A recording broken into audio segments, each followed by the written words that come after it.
Good evening, everyone. It seems that there are storms surging everywhere this week. This one just started again for me as well, so if the stream cuts out or slows down, I apologize in advance because the weather outside is saying that it's good weather to fall asleep to the rain. But for now, we won't worry about it. And we will begin our nice, cozy evening with some lovely reading. Let me see what I forgot to adjust. One day, I'm going to stream like a big girl streamer. So I think... Do we have our background? Hold on.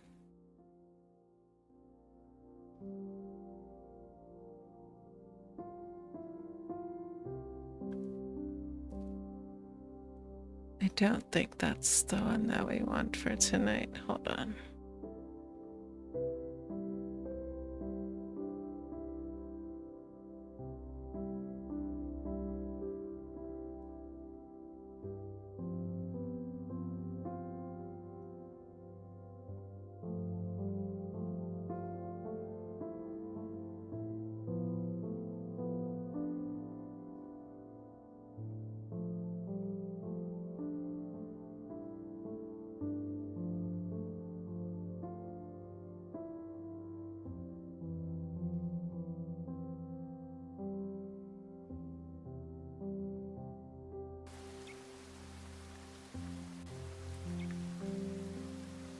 Alright. We've got our rain.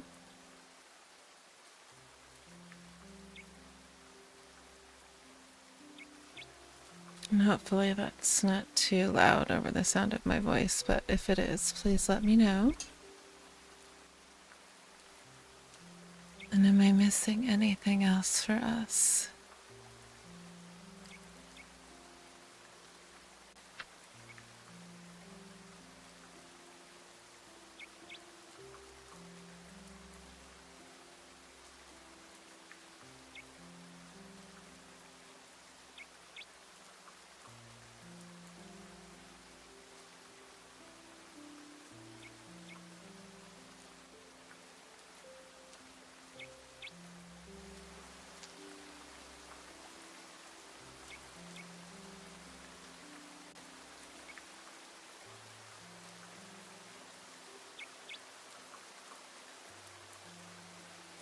We kind of want to make sure that our regular background music is down rather low because we're reading a horror story, but it's still really good.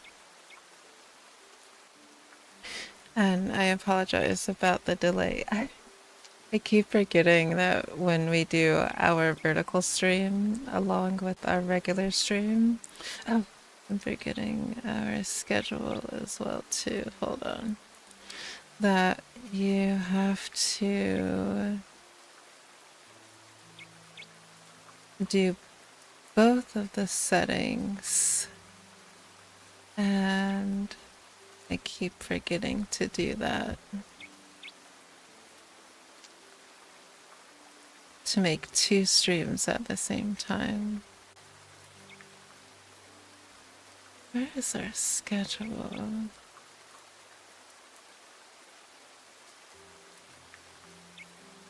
There it is.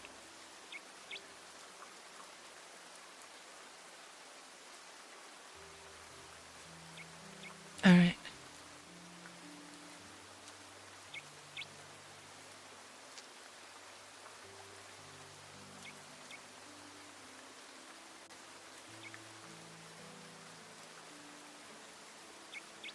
Now everything should be in place. All right. Thank you for joining me tonight. We will be reading The House on the Borderland. We're on chapter 16. So When we have our reading streams, we usually don't have any games or anything after I read until my voice gives out. And we don't really give much of a goodbye except for saying goodnight. And I too have to get back in the habit of doing our greeting, our mushi mushi or mushi mushi. And don't forget, when we end for the evening, we usually type oyasumira or oyasumi.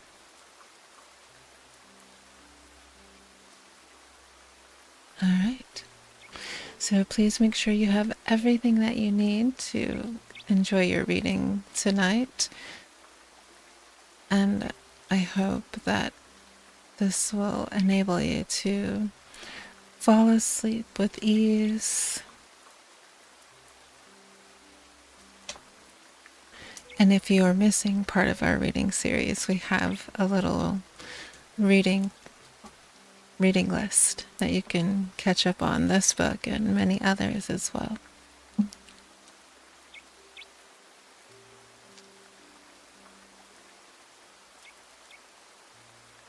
All right. Sweet dreams wherever you are in the world.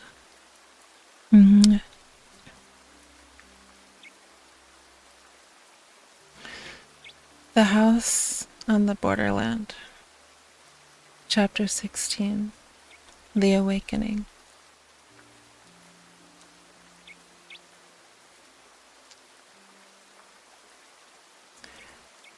I awoke with a start.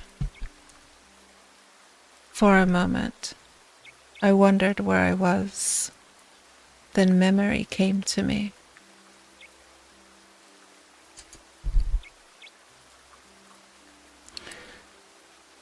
The room was lit with that strange light, half moon, half sun light.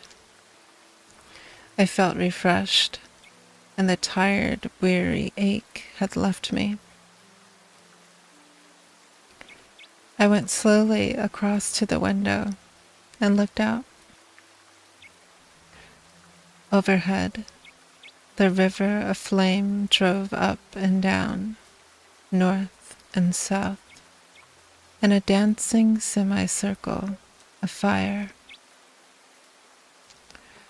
As a mighty sleigh in the loom of time it seemed, and all a sudden fancy of mine to be beating home the picks of the years. For so vastly had the passage of time been accelerated, that there was no longer any sense of the sun passing from east to west. The only apparent movement was the north and south beat of the sunstream that had become so swift now as to better describe as a quiver.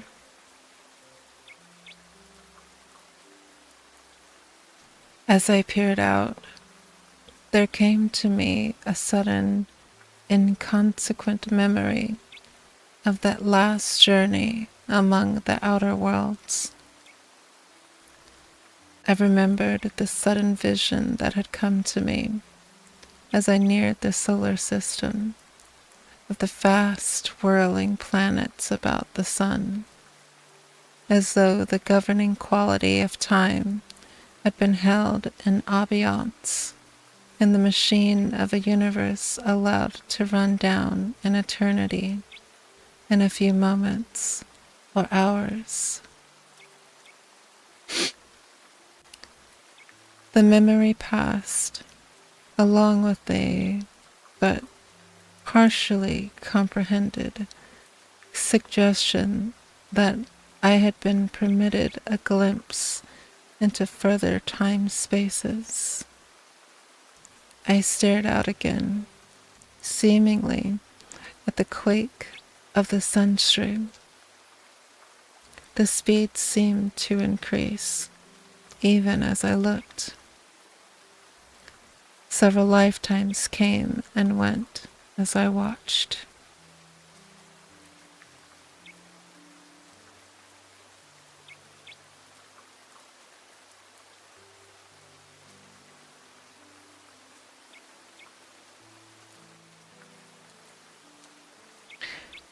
Suddenly, it struck me with a sort of grotesque seriousness that I was still alive. I thought of Pepper and wondered how it was that I had not followed his fate. He had reached the time of his dying and had passed, probably through sheer length of years. And here was I, alive, hundreds of thousands of centuries after my rightful period of years.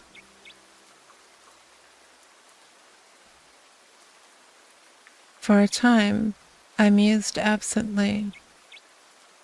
Yesterday, I stopped suddenly. Yesterday? There was no yesterday. The years of which I spoke had been swallowed up in the abyss of years, ages gone. I grew dazed with much thinking. Presently, I turned from the window and glanced round the room. It seemed different, strangely, utterly different.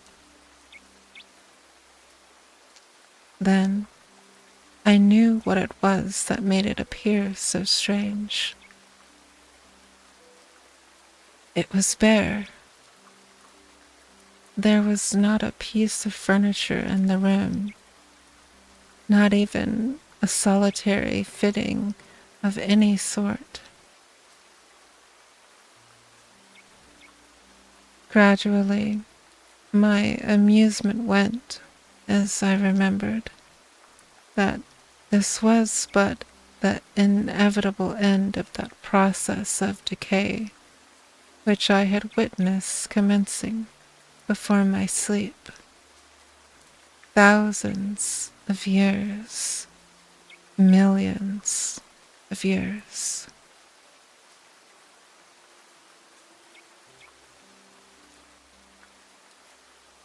Over the floor was spread a deep layer of dust that had reached halfway up to the window seat. It had grown immeasurably whilst I slept, and repressed the dust of untold ages. Undoubtedly, atoms of the old, decayed furniture helped to swell its bulk, and somewhere among it all moldered the long-aged dead Pepper.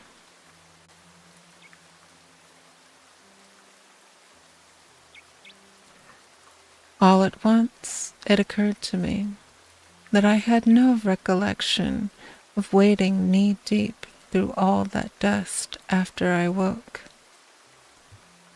True, an incredible age of years had passed since I approached the window, but that was evidently as nothing, compared with the countless spaces of time that, I conceived, had vanished whilst I was sleeping. I remembered now that I had fallen asleep sitting in my old chair. Had it gone? I glanced towards where it had stood.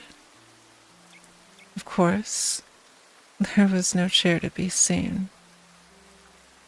I could not satisfy myself whether it had disappeared after my waking or before. If it had moldered under me, surely I should have been waking by collapse.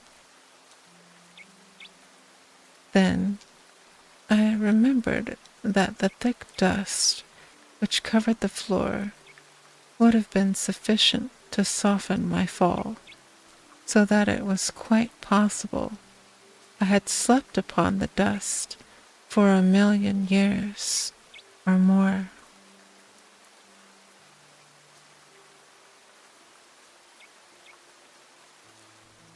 As these thoughts wandered through my brain, I glanced again casually to where the chair had stood. And then, for the first time, I noticed that there were no marks in the dust of my footprints between it and the window. But then ages of years had passed since I had awakened. Tens of thousands of years.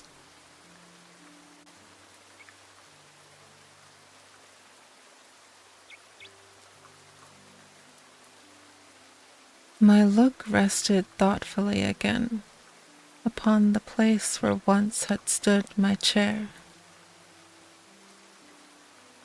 Suddenly, I passed from abstraction to intentness, for there, in its standing place, I made out a long undulation, rounded off with the heavy dust. Yet it was not so much hidden, but that I could tell what had caused it. I knew, and shivered at the knowledge, that it was a human body, ages dead, lying there beneath the place where I had slept.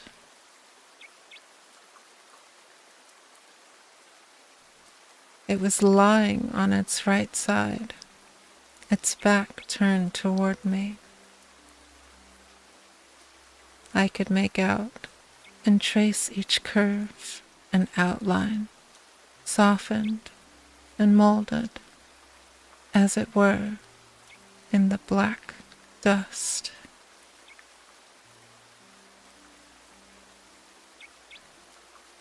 In a vague sort of way, I tried to account for its presence there.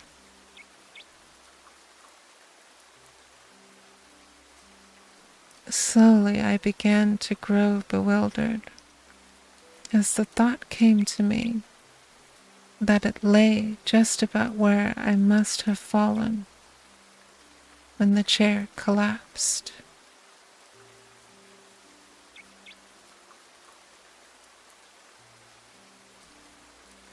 Gradually, an idea began to form itself within my brain, a thought that shook my spirit. It seemed hideous and insupportable, yet it grew upon me steadily until it became a conviction.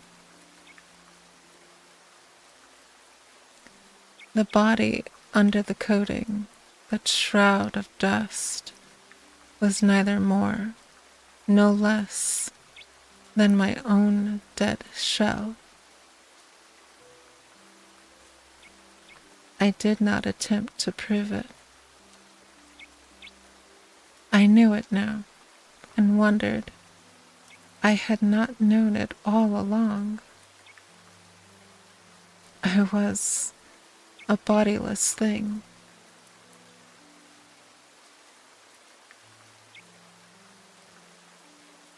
A while I stood trying to adjust my thoughts to this new problem. In time, how many thousands of years I know not, I attained to some degree of quietude, sufficient to enable me to pay attention to what was transpiring around me.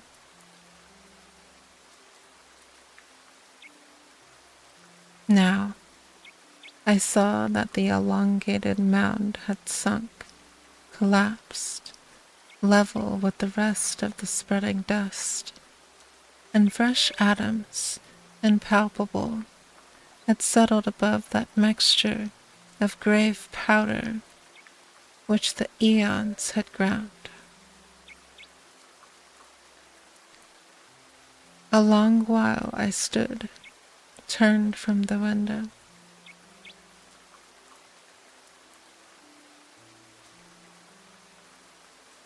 Gradually, I grew more collected, while the world slipped across centuries into the future.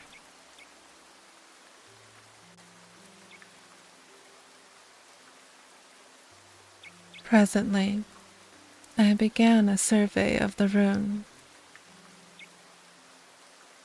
Now I saw that time was beginning its destructive work, even on this strange old building.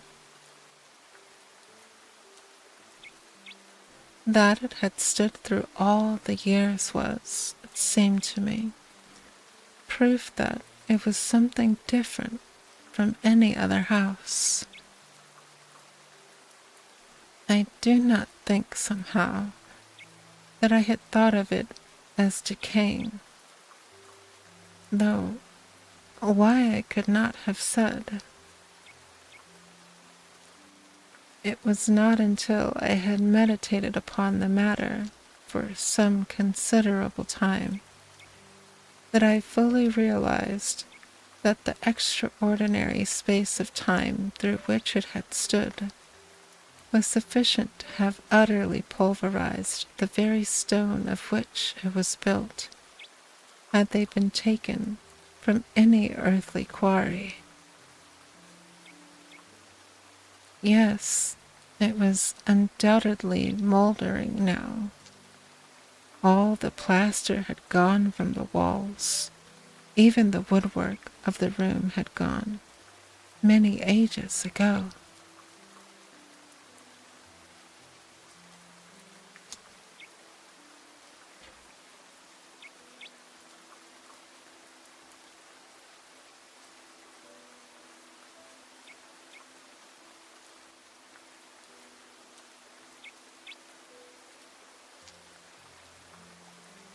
While I stood in contemplation, a piece of glass from one of the small diamond-shaped panes dropped with a dull tap amid the dust upon the sill behind me, and crumbled into a little heap of powder. As I turned from contemplating it, I saw light between a couple of the stones that formed the outer wall. Evidently, the mortar was falling away.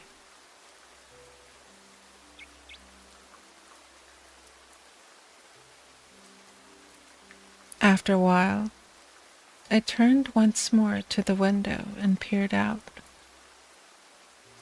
I discovered now that the speed of time had become enormous. The lateral quiver of the sunstream had grown so swift as to cause the dancing semicircle of flame to merge into and disappear in a sheet of fire that covered half of the southern sky from east to west. From the sky, I glanced down to the gardens. They were just a blur of a palish, dirty green. I had a feeling that they stood higher than in the old days, a feeling that they were near to my window, as though they had risen bodily. Yet they were still a long way below me, for the rock over the mouth of the pit on which this house stands arches up to a great height.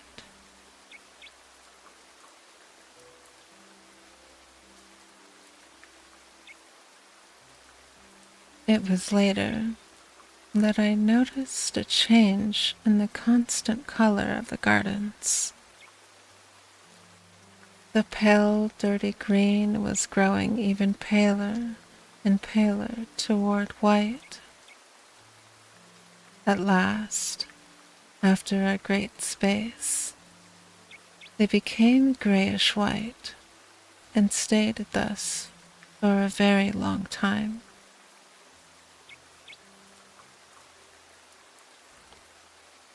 Finally, however, the grayness began to fade, even as had the green, into a dead white.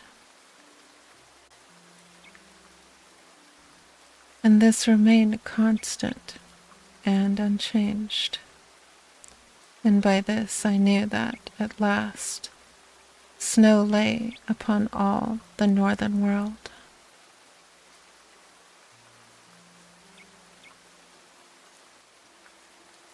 And so, by millions of years, time winged onward through eternity to the end of which, in the old earth days, I had thought remotely and in hazily spectative fashion. And now it was approaching in a manner of which none had ever dreamed. I collected that, about this time, I began to have a lively, though morbid curiosity as to what would happen when the end came. But I seemed strangely without imaginings. All this while, the steady process of decay was continuing. The few remaining pieces of glass had long ago vanished, and every now and then a soft thud and a little cloud of rising dust would tell of some fragment of fallen mortar or stone. I looked up again to the fiery sheet that quaked in the heavens above me, and far down into the southern sky.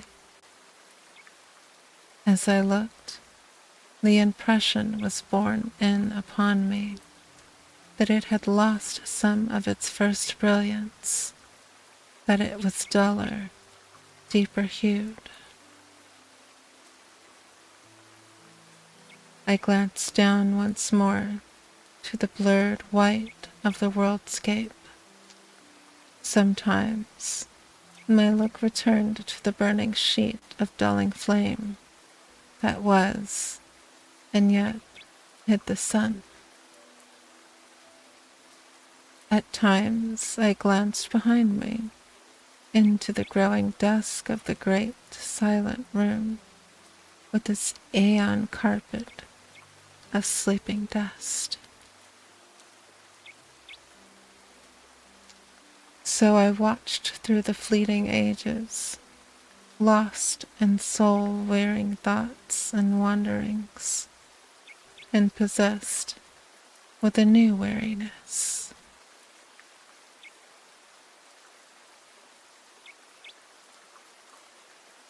The slowing rotation. Chapter 17.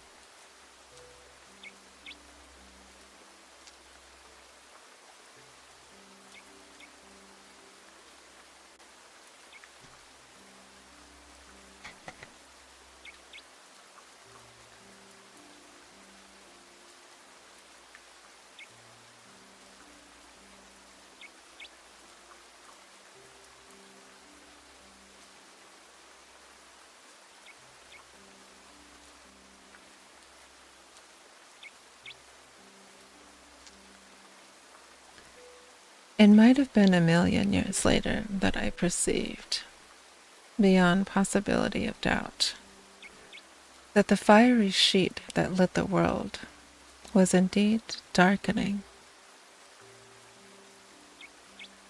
Another vast space went by, and the whole enormous flame had sunk to a deep, copper color.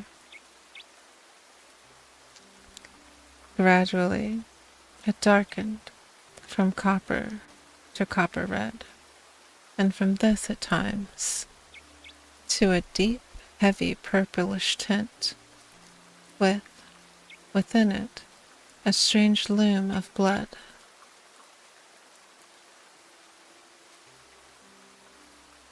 Although the light was decreasing, I could perceive no diminishment in the apparent speed of the sun. It still spread itself in that dazzling veil of speed. The world, so much of it as I could see, had assumed a dreadful shade of gloom, as though, in very deed, the last day of the worlds approached.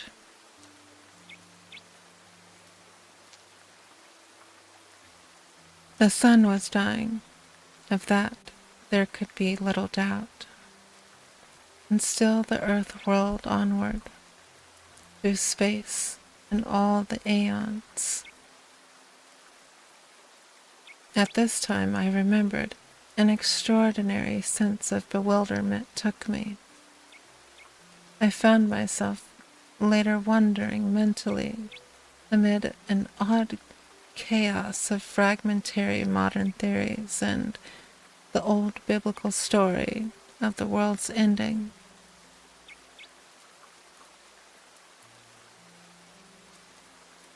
Then, for the first time, there flashed across me the memory of that sun, with its systems of planets, was and had been traveling through space at an incredible speed. Abruptly, the question rose, where? For a very great time, I pondered this matter, but finally, with a certain sense of futility of my puzzlings, I let my thoughts wander to other things.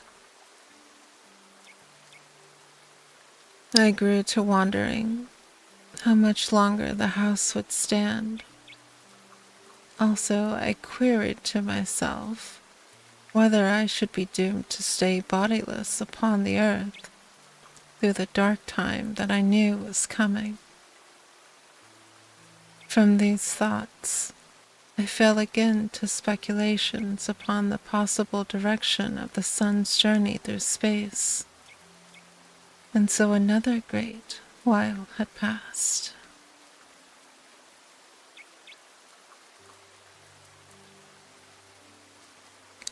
Gradually, as time fled, I began to feel the chill of a great winter. Then I remembered that with the sun dying, the cold must be necessarily extraordinarily intense. Slowly, slowly, as the aeons slipped into eternity, the earth sank into a very heavier and redder gloom. The dull flame in the firmament took a deeper tint, very somber and torpid.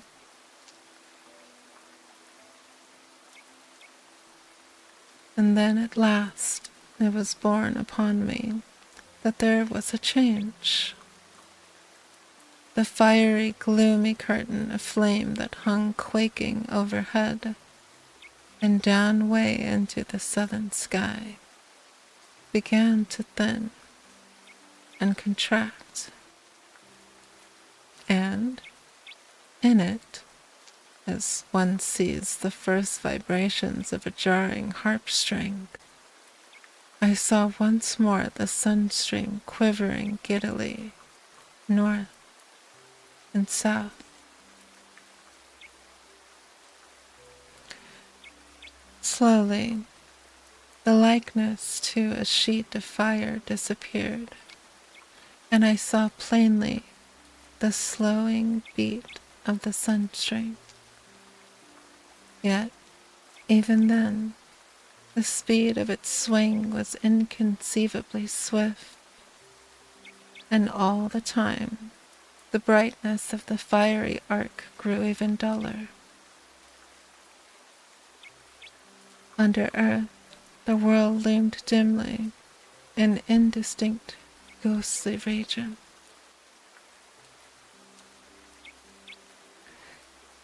Overhead, the river of flames swayed slower and even slower, until at last it swung to the north and south in great ponderous beats that lasted through seconds. A long space went by, and now each sway of the great bout lasted nigh a minute, so that after a great while I ceased to distinguish it was a visible moment, and the streaming fire ran in a steady river of dull flame across the deadly-looking sky. An indefinite period passed, and it seemed that the arc of fire became less sharply defined. It appeared to me to grow more attenuated, and I thought blackish streaks showed occasionally.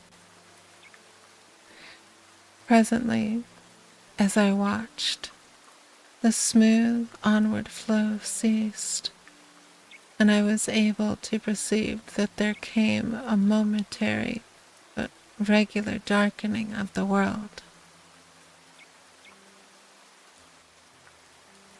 This grew until once more night descended in short but periodic intervals upon the weary earth.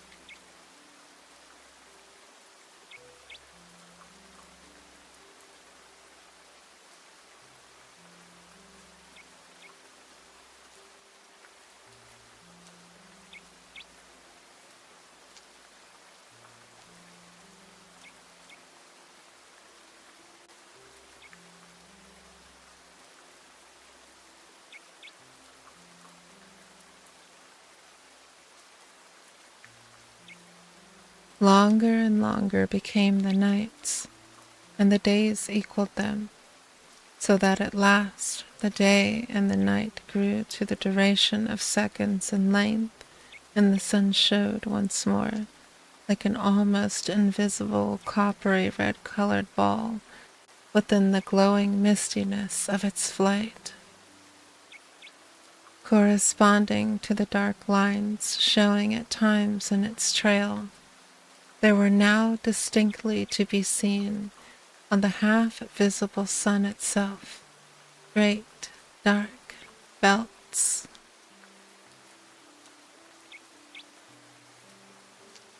Year after year flashed into the past, and the days and nights spread into minutes. The sun had ceased to have the appearance of its tail, and now rose and set, a tremendous globe of a glowing copper-bronze hue, in parts ringed with blood-red bands, and others with the dusky ones that I have already mentioned. These circles, both red and black, were on varying thicknesses. For a time, I was at a loss to account for their presence. Then it occurred to me that it was scarcely likely that the sun would be cool even all over, and that these markings were due probably to differences in temperature of the various areas, the red representing those parts where the heat was still fervent, and the black those portions which were already comparatively cool. It struck me as a peculiar thing that the sun should cool in evenly defined rings, until I remembered that possibly they were but isolated patches to which the enormous rotary speed of the sun had imparted a belt-like appearance. The sun itself was very much greater than the sun I had known in the old world days, and from this I argued that it was considerably nearer.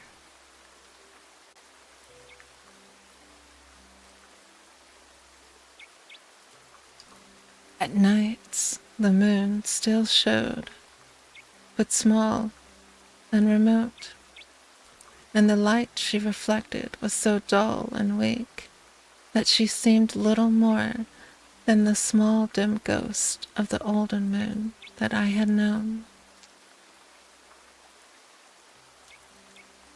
Gradually, the days and nights lengthened out until they equaled a small somewhat less than one of the old earth's hour, the sun rising and setting like a great ruddy bronze disk, crossed with ink-black bars.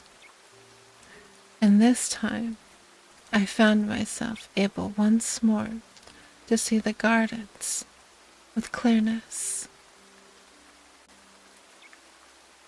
For the world had now grown very still and changeless. Yet I am not correct in saying gardens, for there were no gardens, nothing that I knew or recognized. In place thereof, I looked out upon a vast plain stretching away into the distance. A little to my left, there was a low range of hills. Everywhere, there was a uniform white covering of snow, in places rising into hammocks and ridges. It was only now that I recognized how really great had been the snowfall.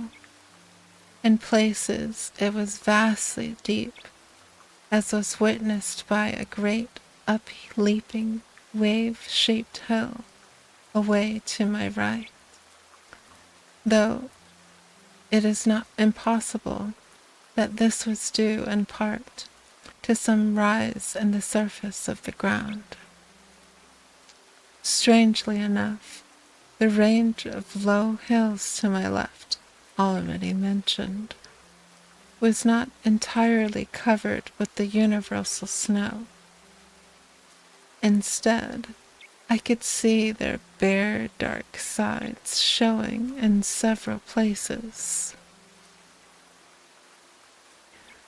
And everywhere, and always, there reigned an incredible death silence and desolation, the immutable, awful quiet of a dying world.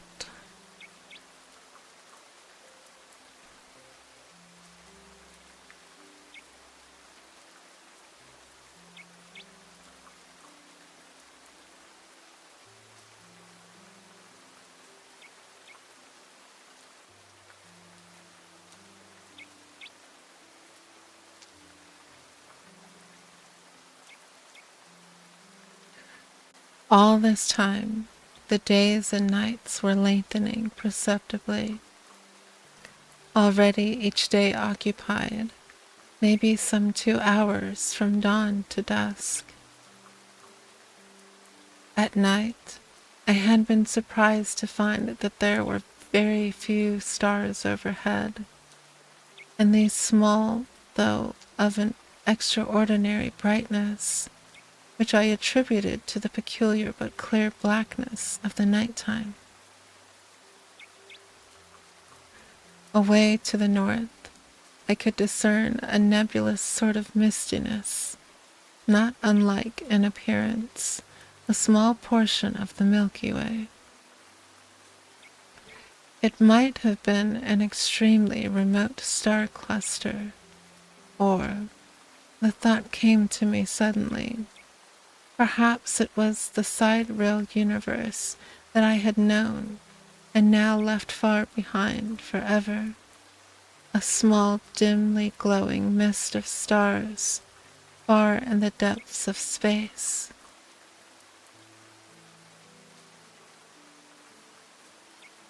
Still, the days and nights lengthened slowly. Each time the sun rose duller than it had set, and the dark belts increased in breadth.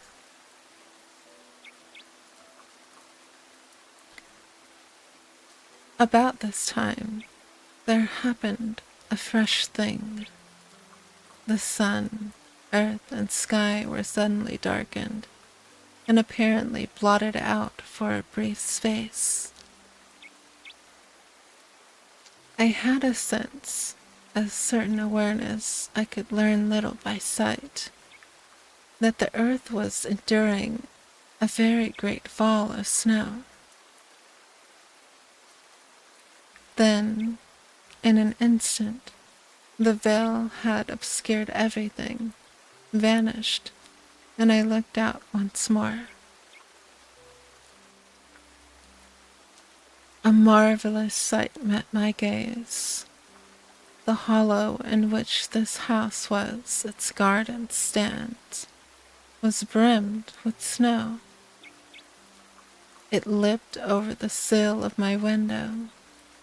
Everywhere it lay, a great level stretch of white, which caught and reflected gloomily the somber coppery glows of the dying sun.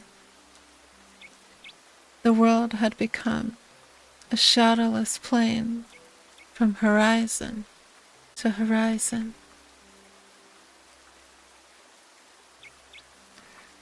I glanced up at the sun. It shone with an extraordinary dull clearness.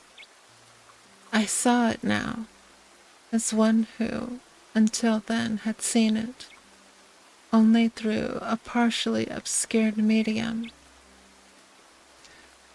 All about it, the sky had become black, with a clear, deep blackness, frightful in its nearness, and its unmeasured depth, and its utter unfriendliness. For a great time, I looked into it newly and shaken and fearful. It was so near. Had I been a child, I might have expressed some of my sensation and distress by saying that the sky had lost its roof.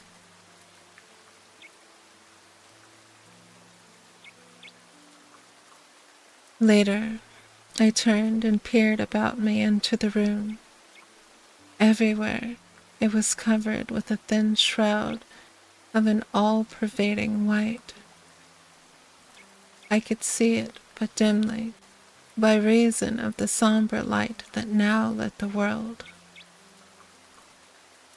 It appeared to cling to the ruined walls, and the thick, soft dust of the years that covered the floor knee-deep was nowhere visible. The snow must have blown it through the open framework of the windows, yet in a no place had it drifted, but lay everywhere about the great old room, smooth and level. Moreover, there had been no wind these many thousands of years, but there was the snow, as I have told. And all the earth was silent, and there was a cold, such as no living man can ever have known.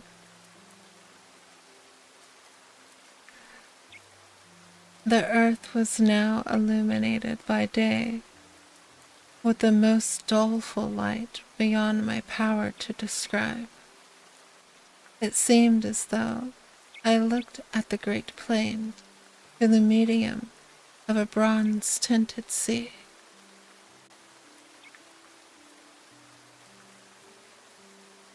It was evident that the earth's rotary movement was departing steadily.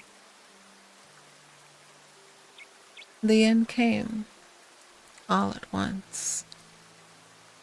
The night had been the longest yet, and when the dying sun showed at last above the world's edge, I had grown so worried of the dark that I greeted it as a friend.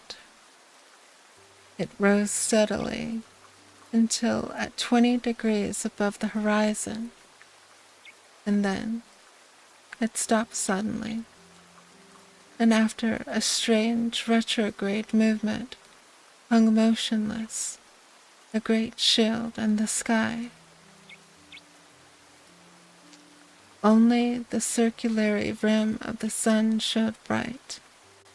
Only this, and one thin streak of light near the equator.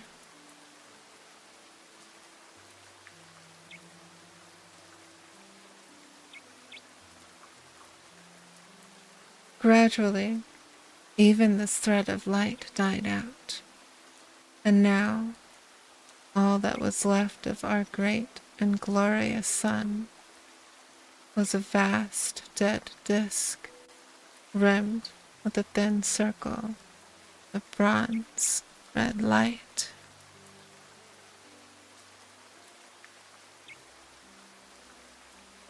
The Green Star. Chapter 18.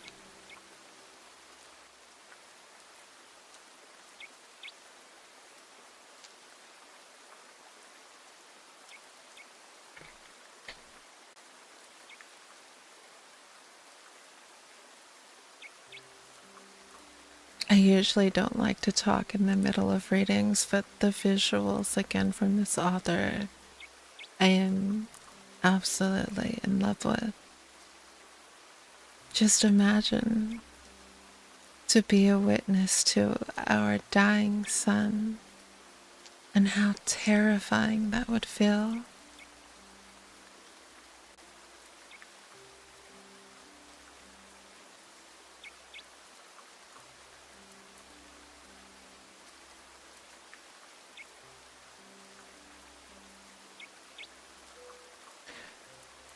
The world was held in a savage gloom, cold and intolerable. Outside, all was quiet, quiet. From the dark room behind me came the occasional soft thud of the falling matter, fragments of rotting stone.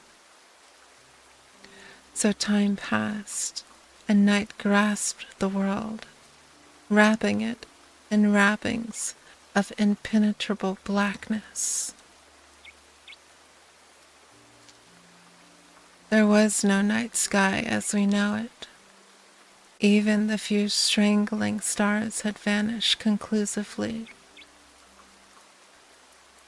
I might have been in a shuttered room without a light for all that I could see.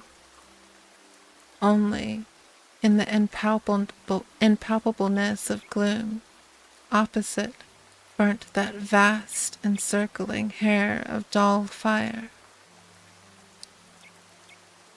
Beyond this, there was no ray in all the vastitude of night that surrounded me, save that far in the north, that soft mist-like glow still shone.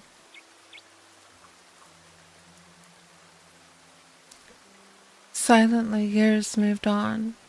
What period of time passed I shall never know. It seemed to me, waiting there, that eternities came and went stealthily, and still I watched. I could see only the glow of the sun's edge at times, For now it had commenced to come and go, lighting up a while and again becoming extinguished. All at once, during one of these periods of life, a sudden flame cut across the night, a quick glare that lit up the dead earth shortly, giving me a glimpse of its flat loneliness. The light appeared to come from the sun, shooting out from somewhere near its center diagonally. A moment I gazed, startled. Then the leaping flame sank, and the gloom fell again. But now it was not so dark, and the sun was belted by a thin line of vivid white light. I stared intently at a volcano broken out of the sun, yet I navigated the thought as soon as it formed. I felt that the light had been far too intensely white and large for such a cause. Another idea there was that suggested itself to me. It was that one of the inner planets had fallen into the sun, becoming incandescent under that impact.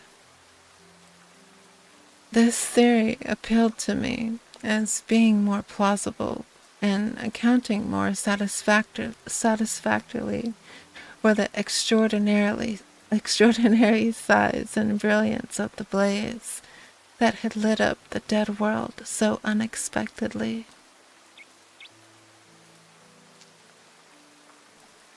Full of interest and emotion, I stared across the darkness at that line of white fire cutting the night. One thing it told me unmistakably: the sun was yet rotating at an enormous speed. Thus, I knew that the years were still fleeting at an incalculable rate, though, so far as the earth was concerned, life and light and time were things belonging to a period lost in long gone ages.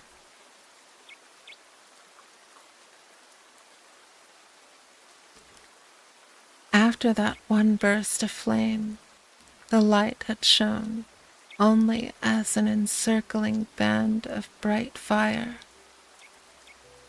Now, however, as I watched, it began slowly to sink into a ruddy tint, and later to a dark copper-red color, much as the sun had done. Presently, it sank to a deeper hue, and, in a still further space of time, it began to fluctuate, having periods of glowing and anon dying. Thus, after a great while, it disappeared.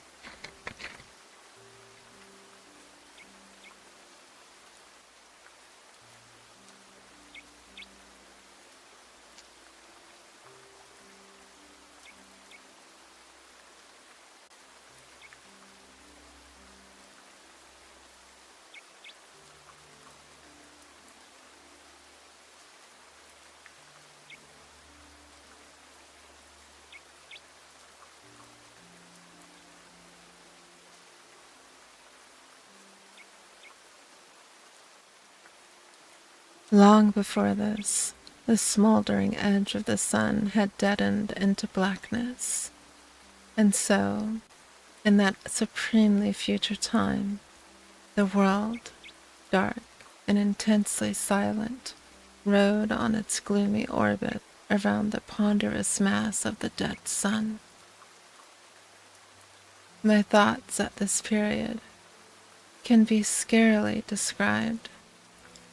At first, they were chaotic and wanting in coherence, but later, as the ages came and went, my soul seemed to imbibe the very essence of the oppressive solitude and dreariness that held the earth.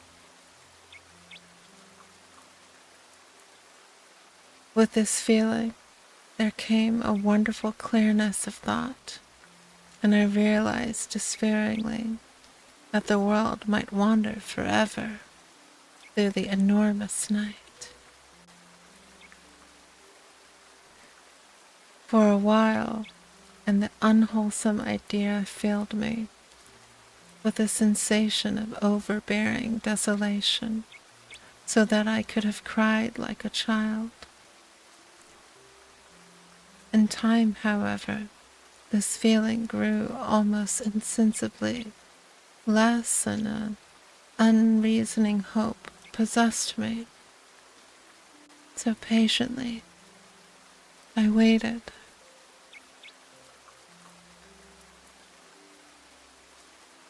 From time to time, the noise of dropping particles behind in the room came dully to my ears. Once, I heard a loud crash and turned instinctively to look, forgetting for the moment the impenetrable night in which every detail was submerged. In a while, my gaze sought the heavens, turning unconsciously towards the north. Yes, the nebulous glow still showed.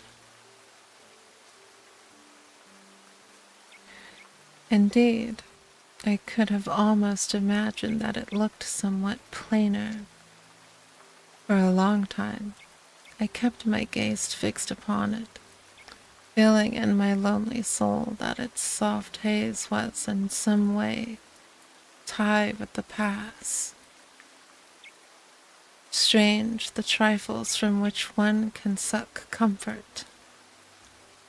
And yet, had I but known, but I shall come to that in its proper time.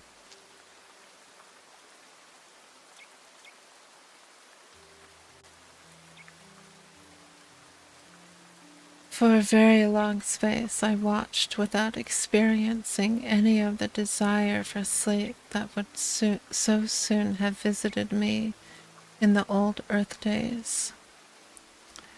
How I should have welcomed it, if only to have passed the time away from my perplexities and thoughts.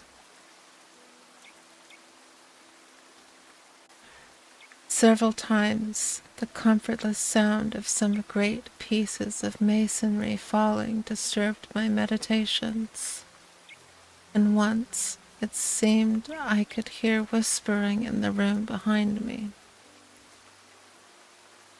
Yet it was utterly useless to try to see anything. Such blackness as existed scarcely can be conceived. It was palpable and hideously brutal to the senses, as though something dead pressed up against me, something soft and icily cold.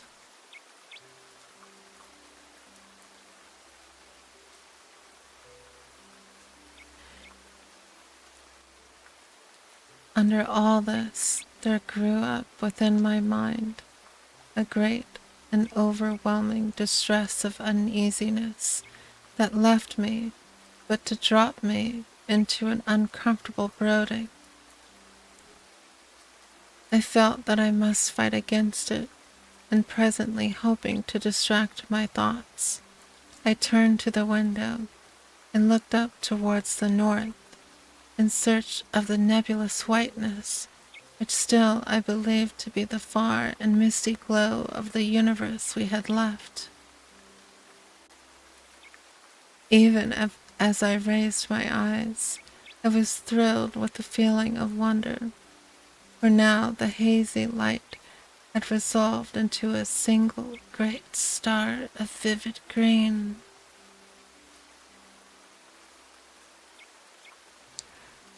As I stared astonished, the thought flashed into my mind that the Earth must be traveling towards the star, not away as I had imagined. Next, that it could not be the universe the Earth had left, but possibly an outlying star belonging to some vast star cluster hidden in the enormous depths of space. With a sense of commingled awe and curiosity, I watched it, wondering what new thing was to be revealed to me.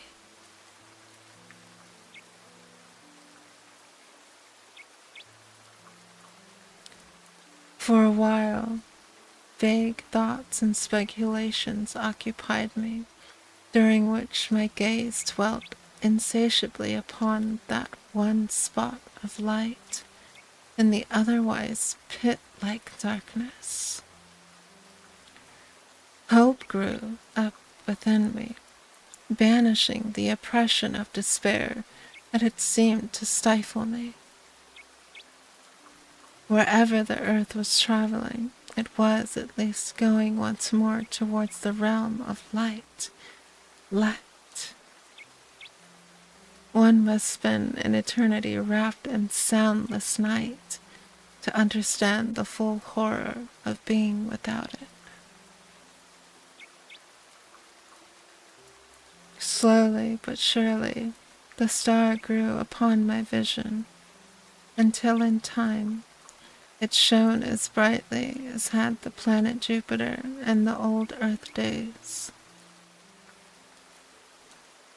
With increased size, its color became more impressive, reminding me of huge emerald, scantling rays of fire across the world.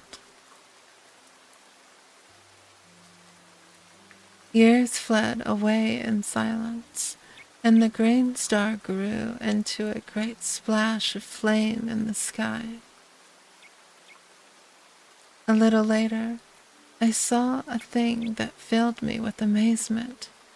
It was the ghostly outline of a vast crescent in the night, a gigantic new moon, seeming to be growing out of the surrounding gloom.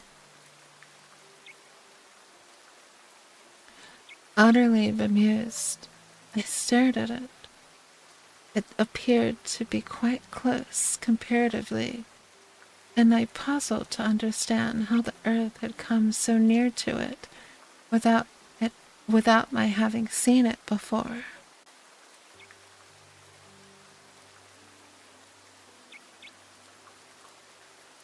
The light thrown by the star grew stronger, and presently I was aware that it was possible to see the earthscape again, though indistinctly.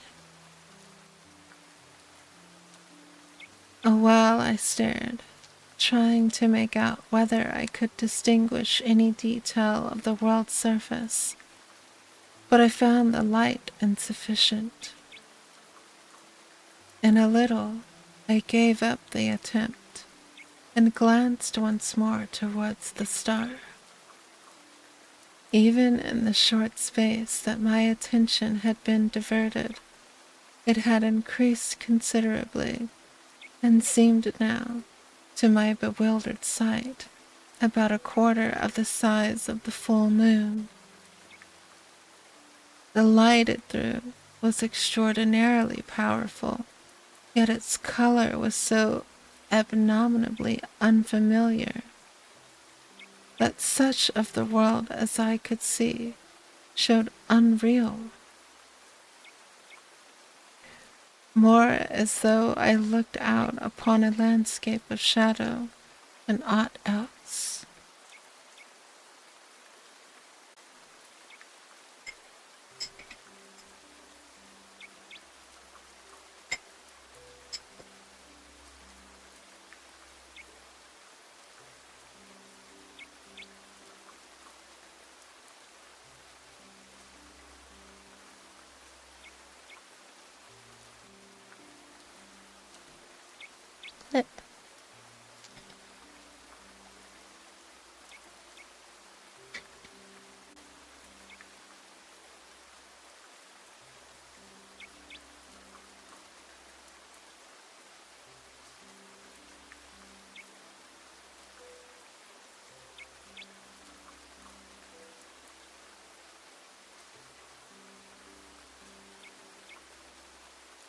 All this time, the great crescent was increasing in brightness and began now to shine with an perceptible shade of green.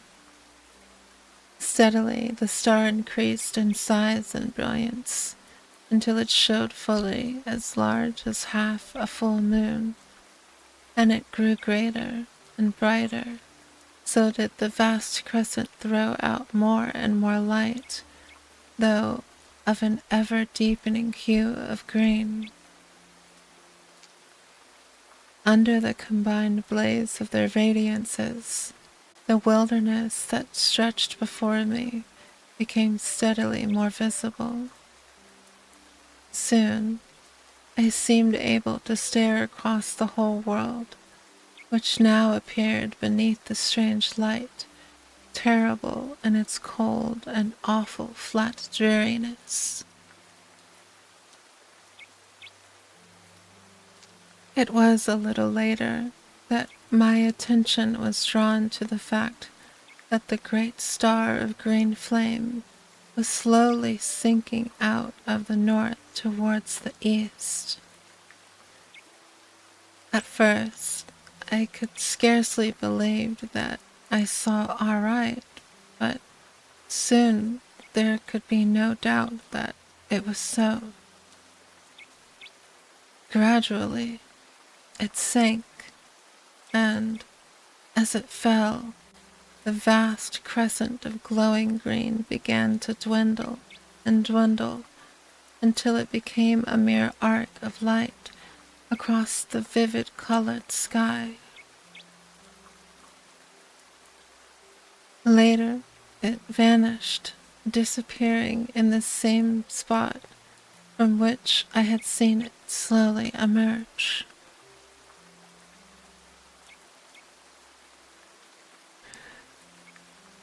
By this time, the star had come to within some 30 degrees of the hidden horizon.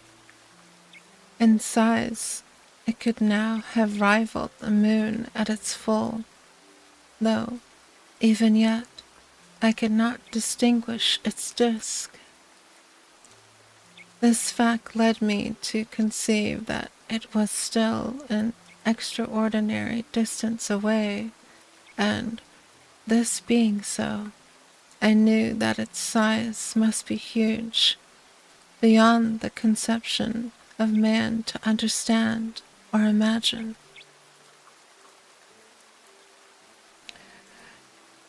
Suddenly, as I watched, the lower edge of the star vanished, cut by a straight dark line. A minute or a century passed, and it dipped lower until the half of it had disappeared from sight. Far away out on the great plain, I saw a monstrous shadow blotting it out and advancing swiftly. Only a third of the star was visible now. Then, like a flash, the solution of this extraordinary phenomenon revealed itself to me. The star was sinking behind the enormous mass of the dead sun, or rather, the sun, obedient to its attraction, was rising towards it, with the earth following in its trail. As these thoughts expanded in my mind, the star vanished, being completely hidden by the tremendous bulk of the sun. Over the earth there fell once more the brooding night.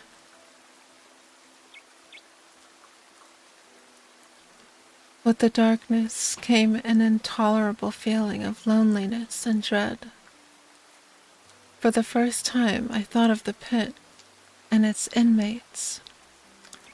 After that, there rose in my memory the still more terrible thing that had haunted the shores of the Sea of Sleep and lurked in the shadows of this old building. Where were they? I wondered, and shivered with miserable thoughts. For a time, fear held me, and I prayed wildly and incoherently for some ray of light with which to dispel the cold blackness that enveloped the world.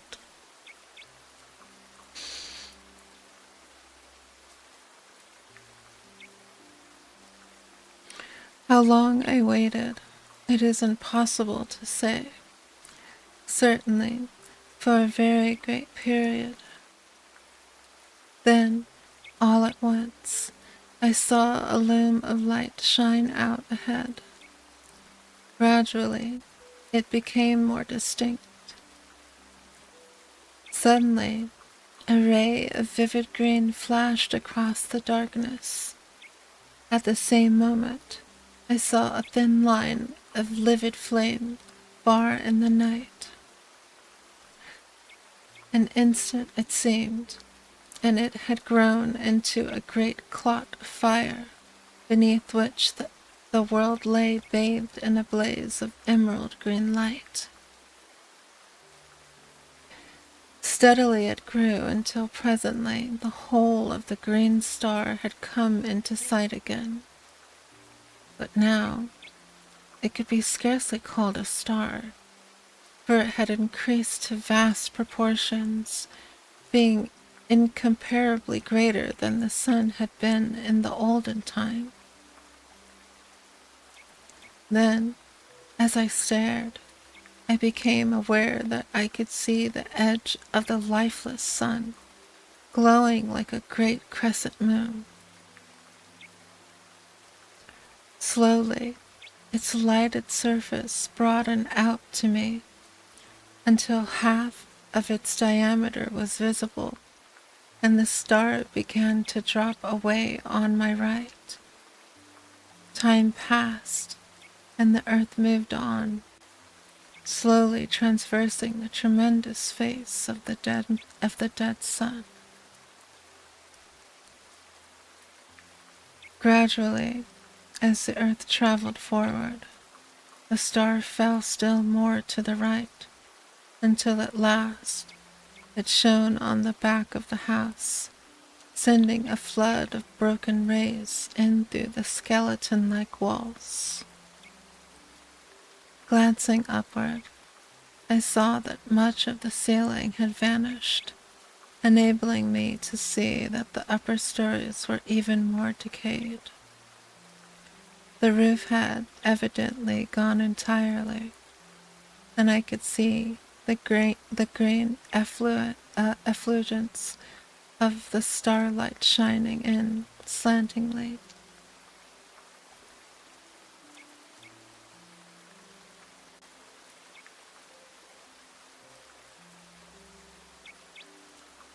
The end of the solar system.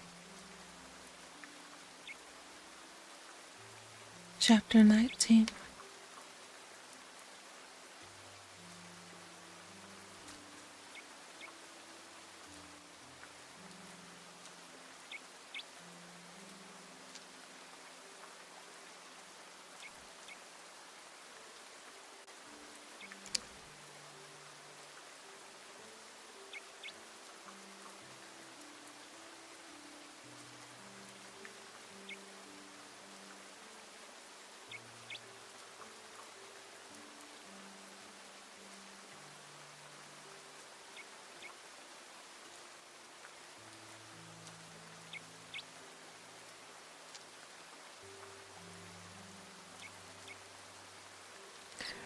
From the abutment, where once had been the windows, through which I had watched that first fatal dawn, I could see that the sun was hugely greater than it had been when first the star led the world.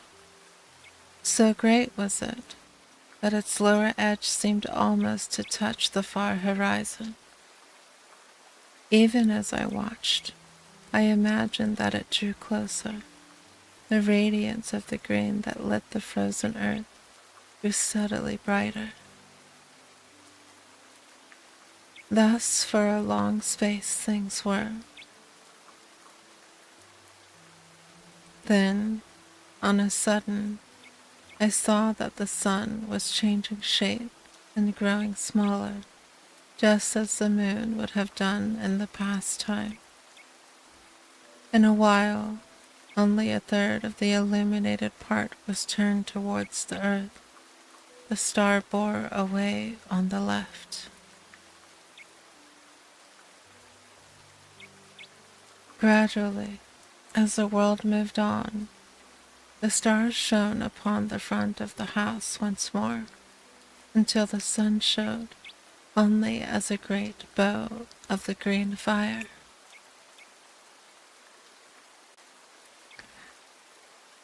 An instant it seemed, and the sun had vanished. The star was still fully visible. Then the earth moved into the black shadow of the sun, and all was night. Night, black, starless, and intolerable. Filled with tumultuous thoughts, I watched across the night waiting. Years it may have been, and then, in the dark house behind me, the clotted stillness of the world was broken. I seemed to hear a soft padding of many feet, and a faint, inarticulate whisper of sound grew on my sense. I looked round into the blackness and saw a multitude of eyes. As I stared, they increased and appeared to come toward me. For an instant, I stood unable to move. Then, a hideous swine noise rose up into the night, and at that, I leapt from the window, out onto the frozen world. I have a confused notion of having run a while, and after that, I just waited.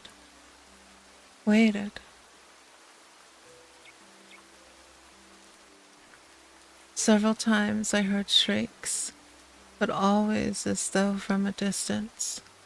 Except for those sounds, I had no idea of the whereabouts of the house. Time moved onward. I was conscious of little, save a sensation of cold, and hopelessness, and fear.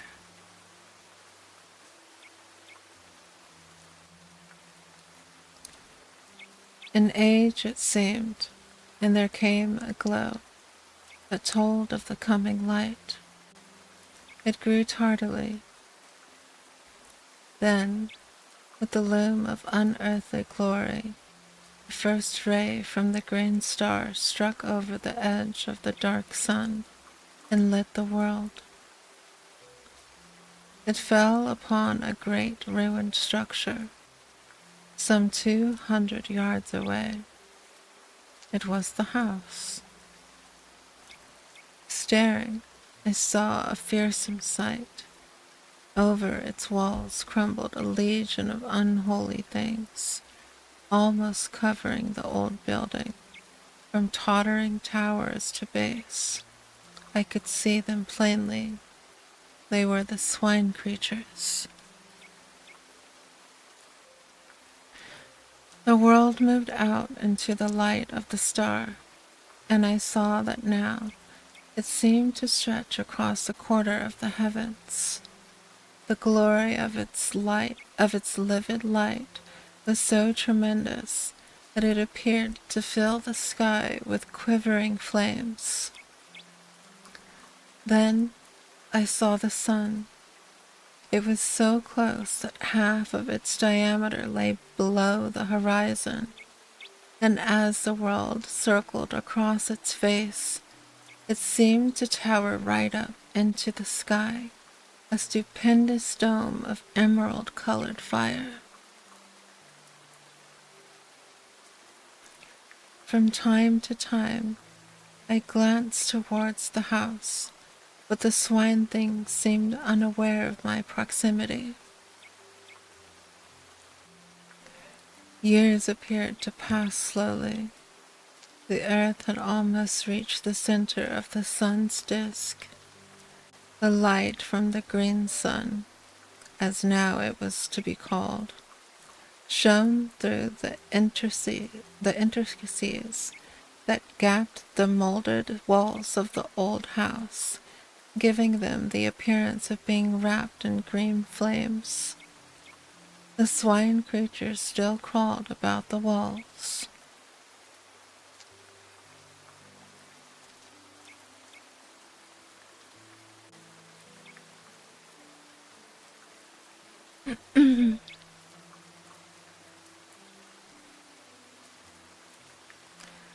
Suddenly, there rose a loud roar of swine voices, and up from the center of the roofless house shot a vast column of blood-red flame. I saw the little twisted towers and turrets flash into fire, yet still preserving their twisted crookedness. The beams of the green sun beat upon the house and intermingled with its lurid glows, so that it appeared a blazing furnace of red and green fire. Fascinated, I watched until an overwhelming sense of coming danger drew my attention. I glanced up, and at once it was borne upon me that the sun was closer, so close in fact, that it seemed to overhang the world. Then, I know not how, I was caught up into strange heights, floating like a bubble in the awful effulgence.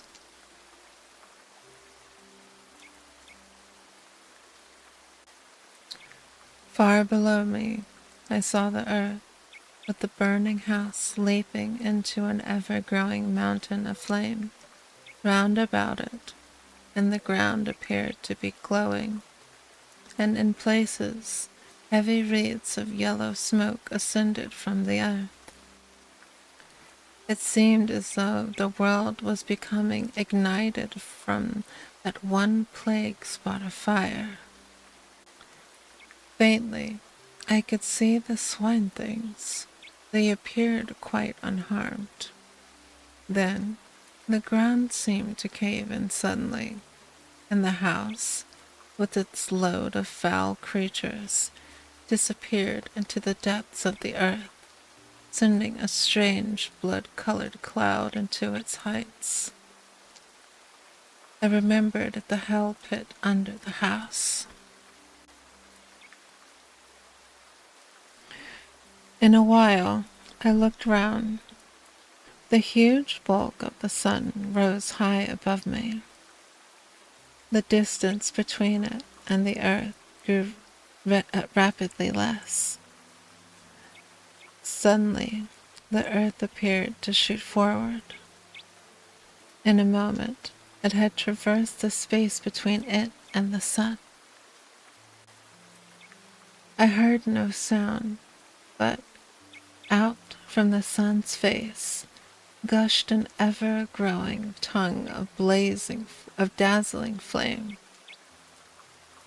It seemed to leap almost to the distant green sun, shearing through the emerald light, a very cataract of blinding fire. It reached its limit and sank, and on the sun glowing a vast splash of burning white, the grave of the earth.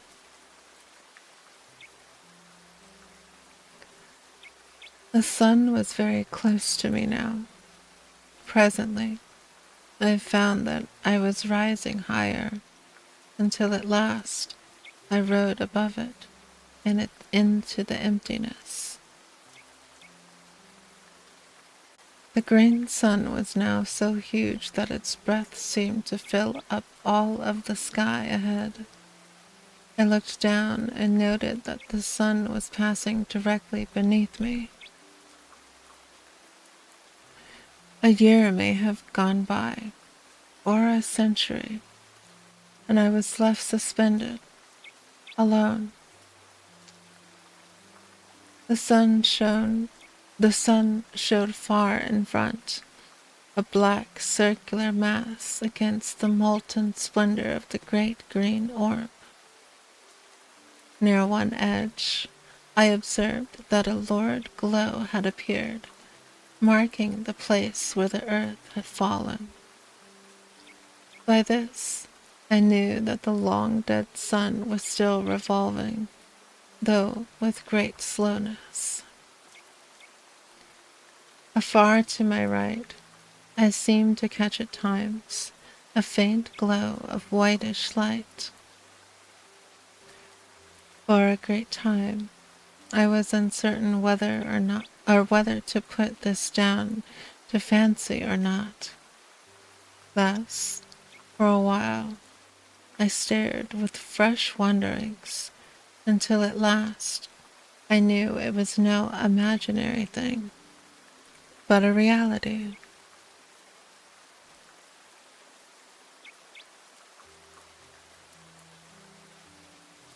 It grew brighter, and presently there slid out the green, a pale globe of soft white. It came nearer, and I saw that it was apparently surrounded by a robe of gently glowing clouds. Time passed.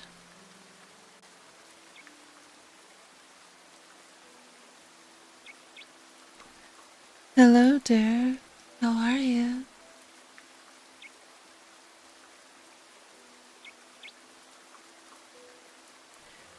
I glanced toward the diminishing sun.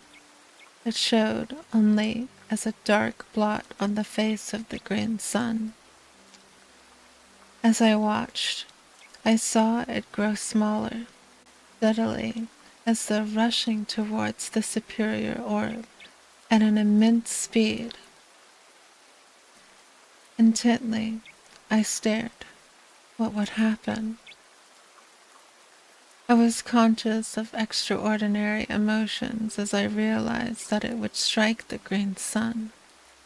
It grew no bigger than a pea, and I looked with my whole soul to witness the final end of our system, that system which had borne the world through so many eons with its multitudinous sorrows and joys. And now, suddenly, something crossed my vision, cutting from sight all visage of the spectacle I watched with such sole interest.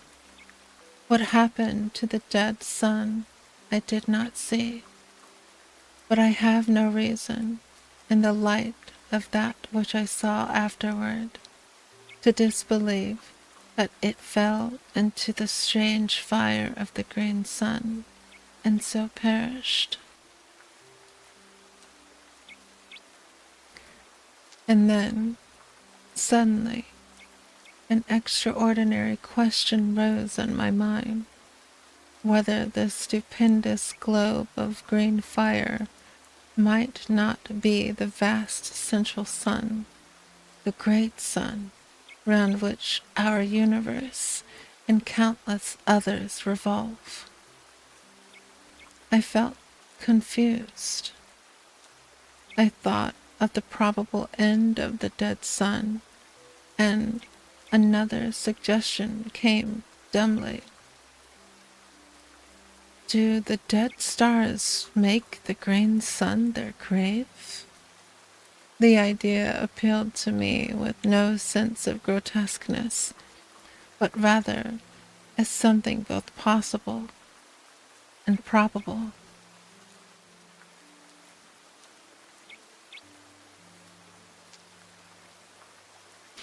Hello, I'm Japanese and I don't understand English, so I'm using Google Translate.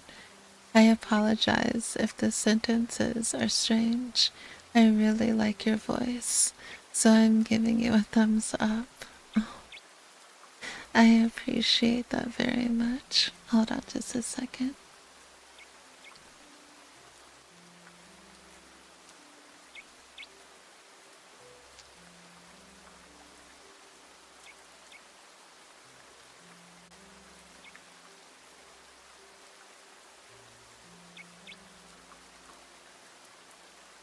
Hopefully my 50 tabs don't crush the stream. But let me write you a reply since I don't have my translator app.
I don't know if it's gonna translate properly, but oh no, hold on, okay.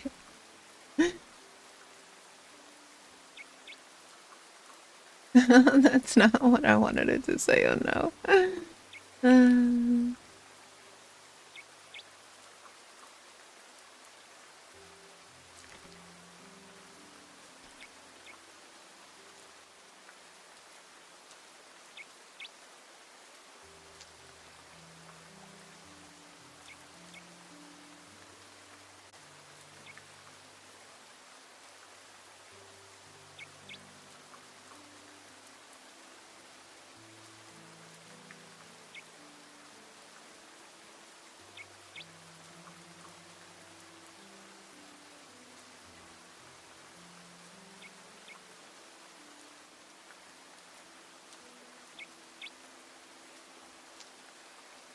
I'm sorry if it's wrong.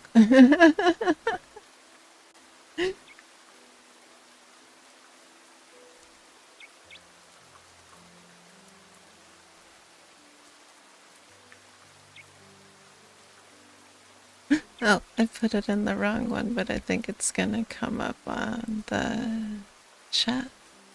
Oh, there we go.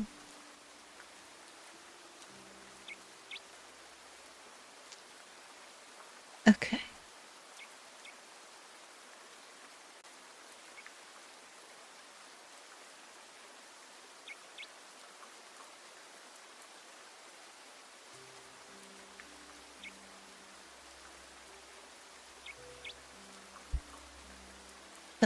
Arigatou gozaimashite.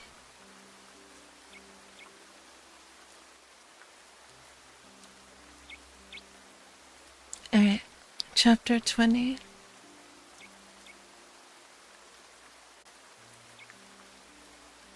The Celestial Globes.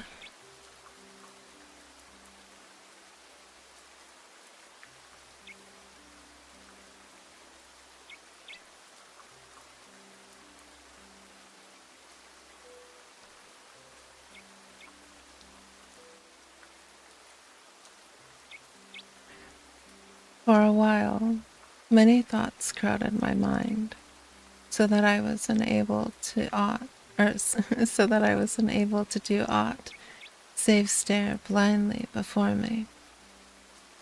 I seemed overwhelmed in a sea of doubt and wonder and sorrowful remembrance.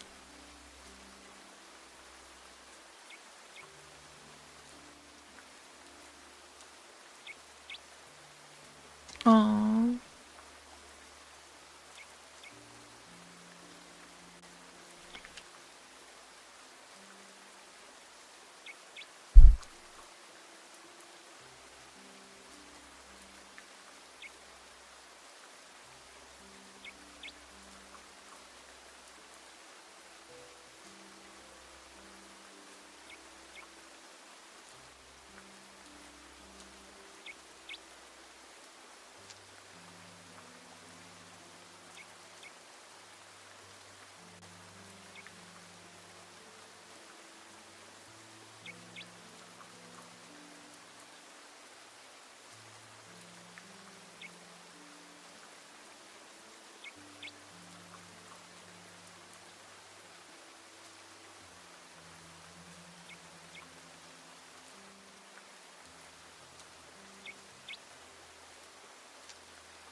Um,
Hopefully next week everything will be fixed. And then I have a translator up that is usually in several different languages. So, yeah. Please wait for me.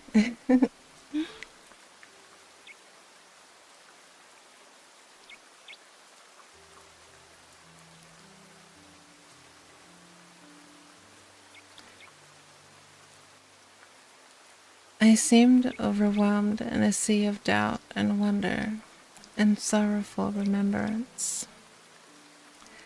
It was later that I came out of my bewilderment.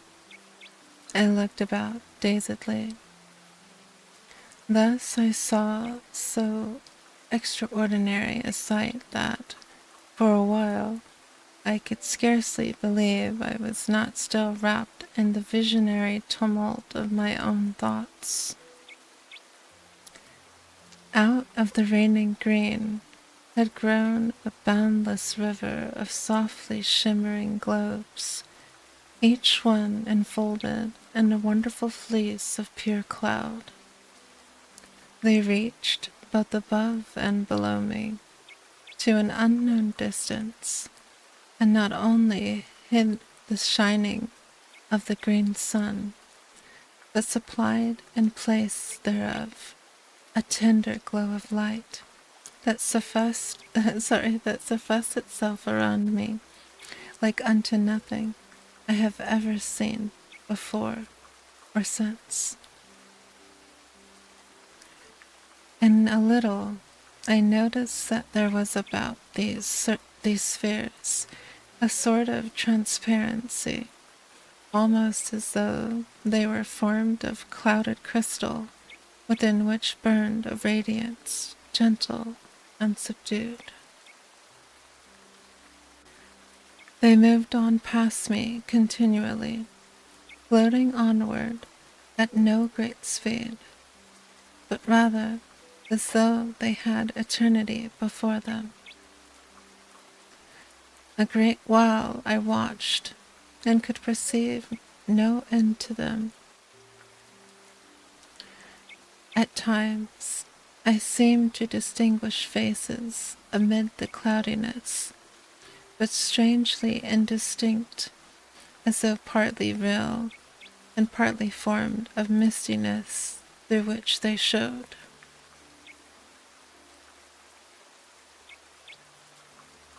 For a long time I waited passively with a sense of growing content.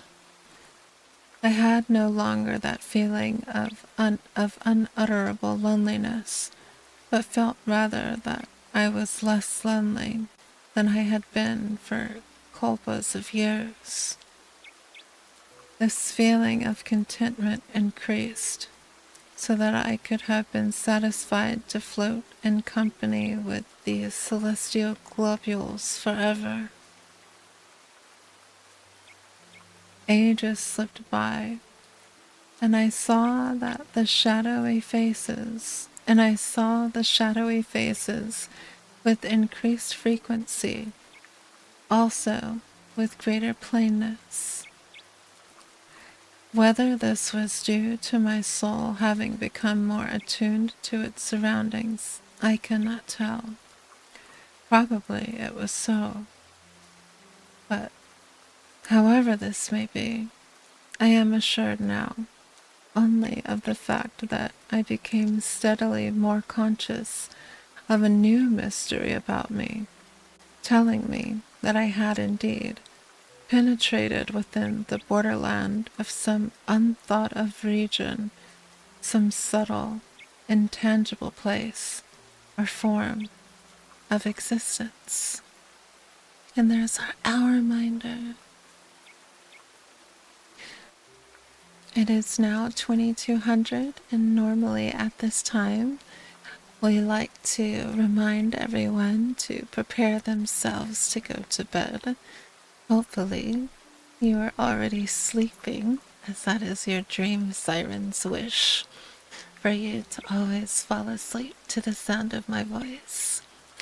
But if you are still awake, please make sure you've done everything you need to do for your night. If it's time for you to take your evening medication or supplements, please do that. Make sure to lock up your doors and prepare your bed to allow you to drift away to dreamland, where I will happily watch over your dreams while you sleep.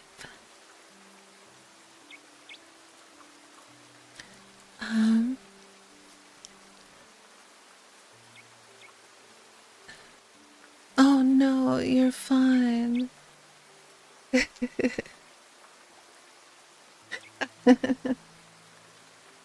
Thank you.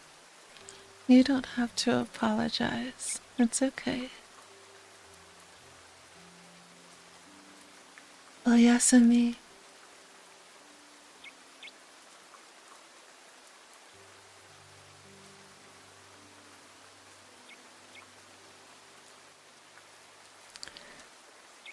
The enormous stream of luminous spheres continued to pass me at an unvarying rate, countless millions, and still they came, showing no sign of ending, nor even diminishing. Then, as I was borne silently upon the unbuoying ether, I felt a sudden, irresistible forward movement toward one of the passing globes. An instant, and I was beside it. Then I slid through into the interior without experiencing the least resistance of any description. For a short while, I could see nothing, and waited curiously. All at once, I became aware that a sound broke the inconceivable stillness. It was like the murmur of a great sea at calm, a sea breathing in its sleep. Gradually, the mist that obscured my sight began to thin away, and so, in time, my vision dwelt once again upon the silent surface of the sea of sleep.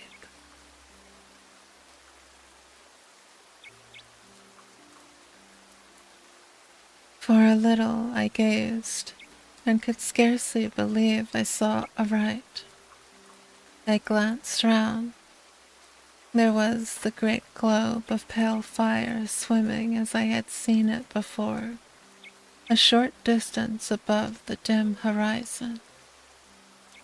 To my left, far across the sea, I discovered presently a faint line as of a thin haze which I guessed to be the shore, where my love and I had met during those wonderful periods of soul wandering that had been granted to me in the old earth days.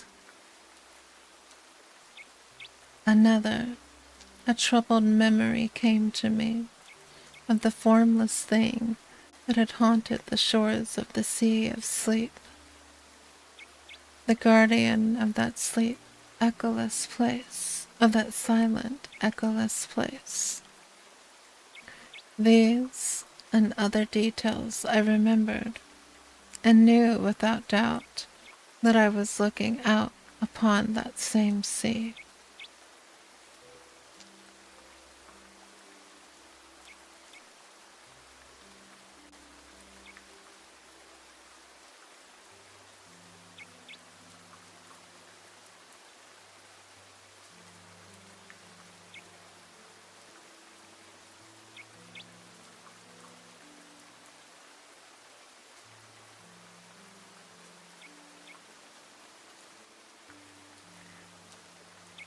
With the assurance, I was filled with an overwhelming feeling of surprise and joy and shaken expectancy, conceiving it possible that I was about to see my love again.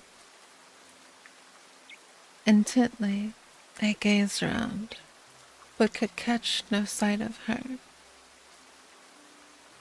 At that, for a little, I felt hopeless. Fervently I prayed, and ever peered anxiously. How still was the sea!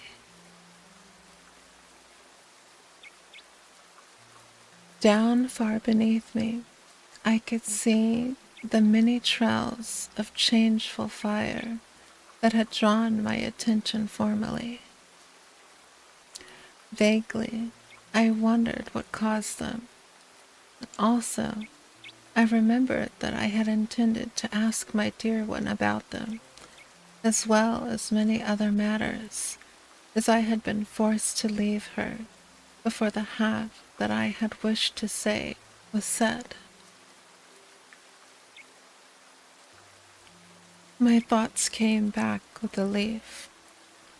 I was conscious that something had touched me. I turned quickly. God, though wert indeed gracious, it was her. She looked up into my eyes with an eager longing, and I looked down to her with all of my soul. I should like to have held her, but the glorious purity of her face kept me afar. Then, out of the winding mist, she put her dear arms. Her whisper came to me, soft as the rustle of a passing cloud. "Dearest," she said. That was all.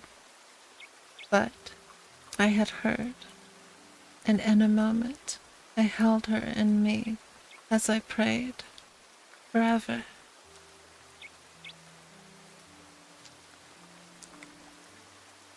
In a little, she spoke of many things, and I listened.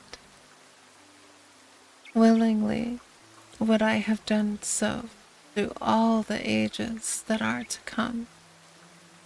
At times, I whispered back, and my whispers brought to her her spirit face once more, an indescribable delicate tint, the bloom of love.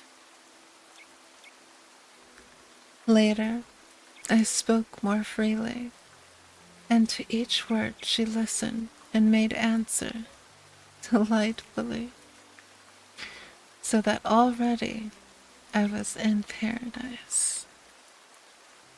She and I, and nothing save the silent, spacious void to see us, and only the quiet waters of the sea of sleep to hear us. Long before, the floating multitude of cloud-enfolded spheres had vanished into nothing. Thus, we looked upon the face of the slumberous depths and were alone. Alone, God, I would be thus alone in the hereafter, and yet be never lonely. I had her, and greater than this, she had me. I, Aeon aged me, and on this thought and some others, I hope to exist to the few remaining years that may yet lie between us.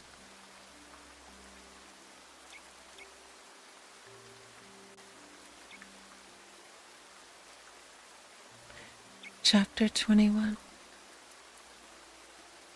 The Dark Sun.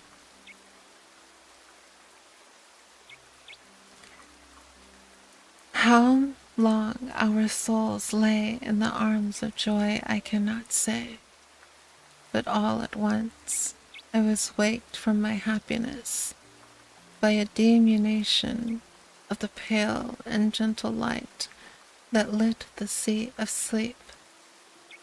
I turned towards the huge white orb with the premonition of coming trouble.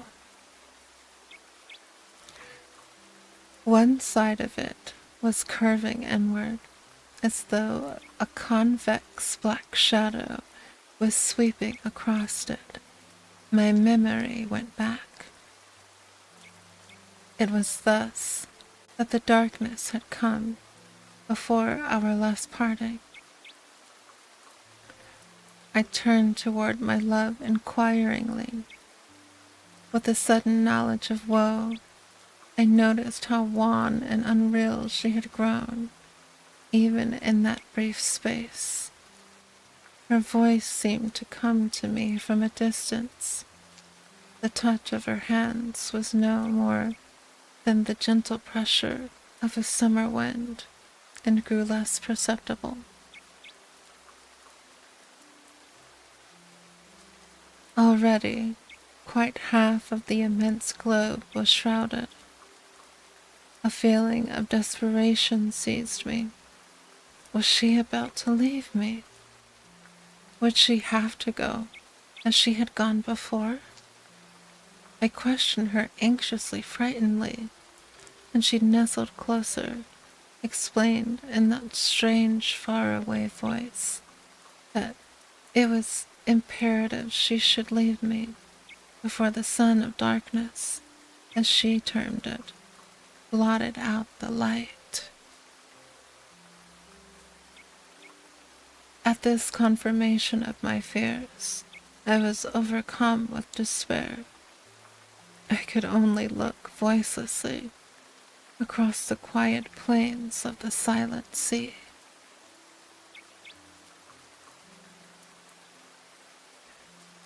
How swiftly the darkness spread across the face of the white orb.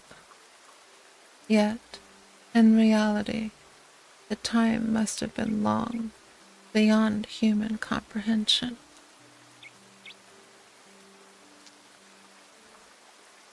At last, only a crescent of pale fire lit the now dim sea of sleep. All this while, she had held me, but with so soft a caress that I had been scarcely conscious of it.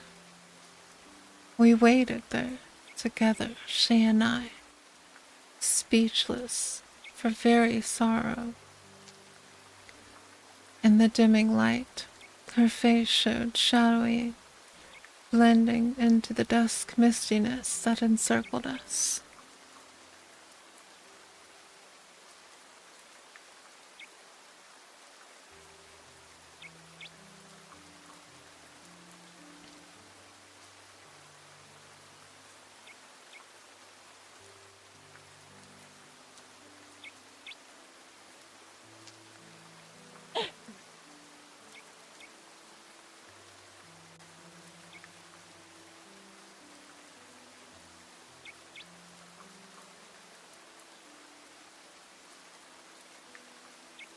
Sorry.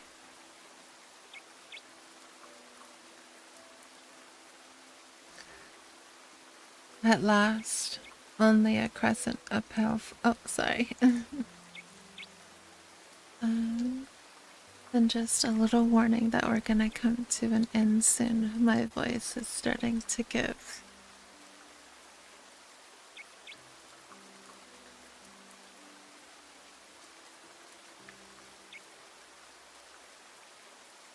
Then, when a thin, curved line of soft light was all that lit the sea, she released me, pushing me from her tenderly. Her voice sounded in my ears. I may stay no longer, dear one. It ended in a sob. She seemed to float away from me and became invisible. Her voice came to me out of the shadows faintly, apparently from the great distance. A little while, it died away remotely. In a breath, the sea of sleep darkened into night. Far to my left, I seemed to see for a brief instant a soft glow. It vanished, and in the same moment, I became aware that I was no longer above the still sea, but once more suspended in infinite space with the green sun, now eclipsed by a vast dark sphere before me.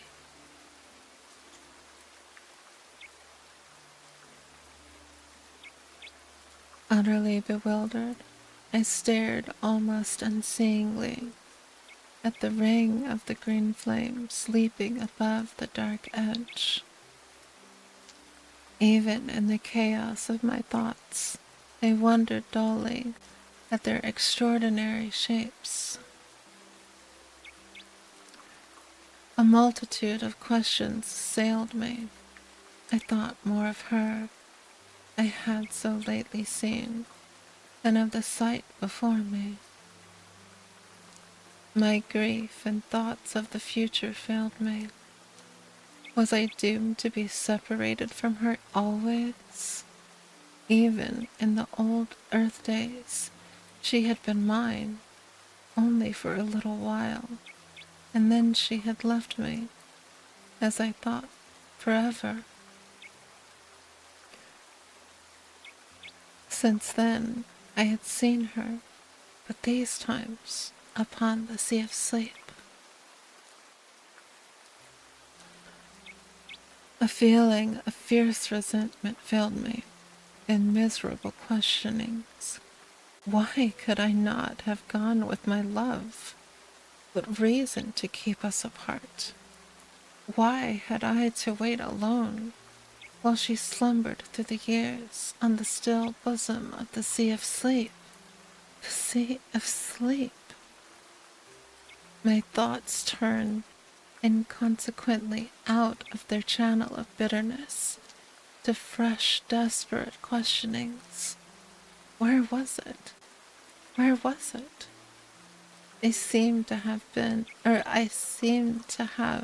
but just parted from my love upon its quiet surface, and it had gone utterly. I could not be far away, and the white orb which I had seen hidden in the shadow of the sun of my darkness, my sight dwelt upon the green sun eclipsed. What had eclipsed it? Was there a vast dead star encircling it? Was the central sun, as I had come to regard it, a double star? The thought had come almost unbidden, yet why should it not be so?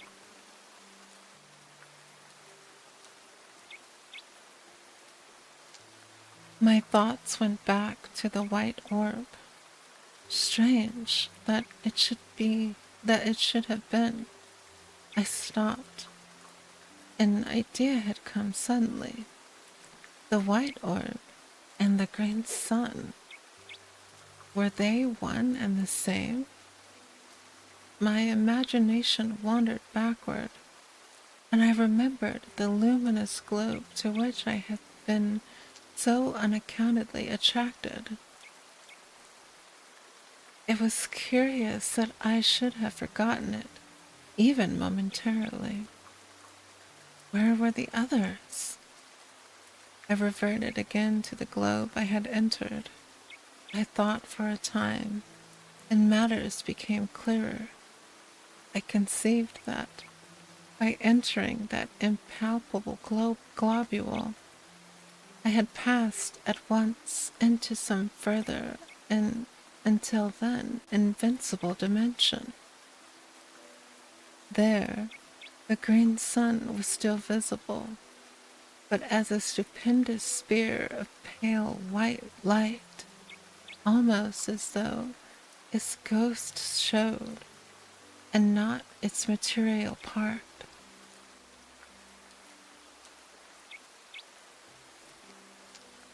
A long time I mused on the subject. I remembered how, on entering the sphere, I had immediately lost all sight of the others. For a still further period, I continued to revolve the different details in my mind. In a while, my thoughts turned to other things. I came more into the present and began to look about me seeingly. For the first time, I perceived that innumerable rays of a subtle violet blue hue pierced the strange semi-darkness in all directions. They radiated from the fiery rim of the green sun. They seemed to grow upon my vision, so that, in a little, I saw that they were countless. The night was filled with them, spreading outward from the green sun fanwise. I concluded that I was enabled to see them by reason of the sun's glory being cut off by the eclipse. They reached right out into space and vanished.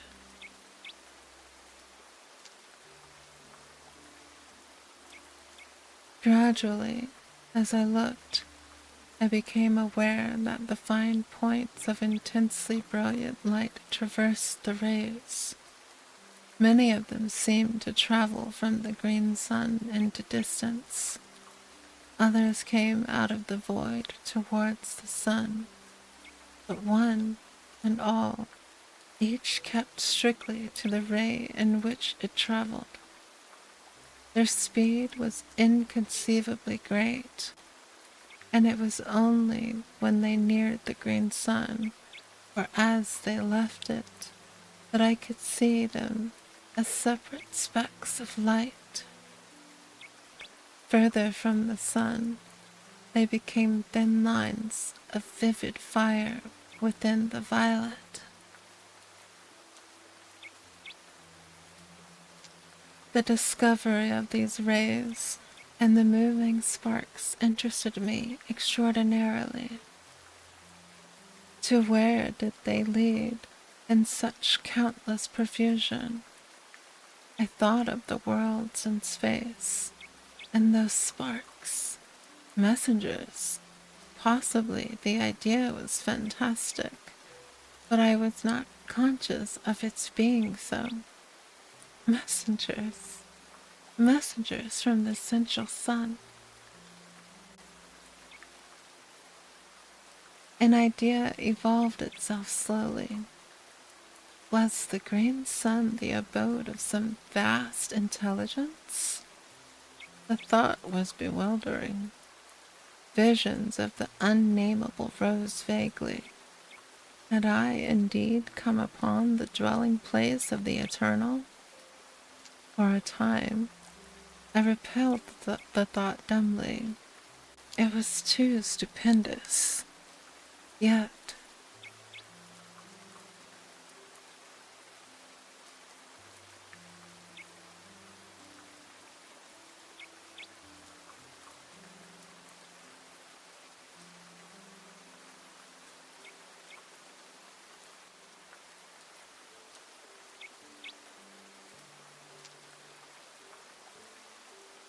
hopefully we finish reading before my bottle of water is done. Huge, vague thoughts had birth within me. I felt suddenly terribly naked, and an awful nearness shook me. And heaven, was that an illusion? My thoughts came and went erratically, the sea of sleep, and she, heaven. I came back with a bound to the present. Somewhere out of the void behind me, there rushed an immense dark body, huge and silent. It was a dead star hurling onward to the burying place of the stars. It drove between me and the central suns, blotting them out from my vision and plunging me into an impenetrable night. An age, and I saw again the violet rays. A great while later, aeons it must have been, a circular glow grew in the sky ahead, and I saw the edge of the receding star show darkly against it.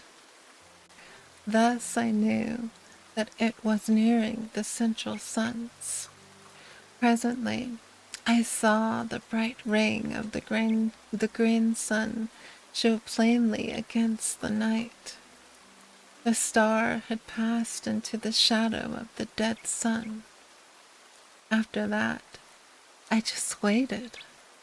The strange years went slowly, and ever I watched intently.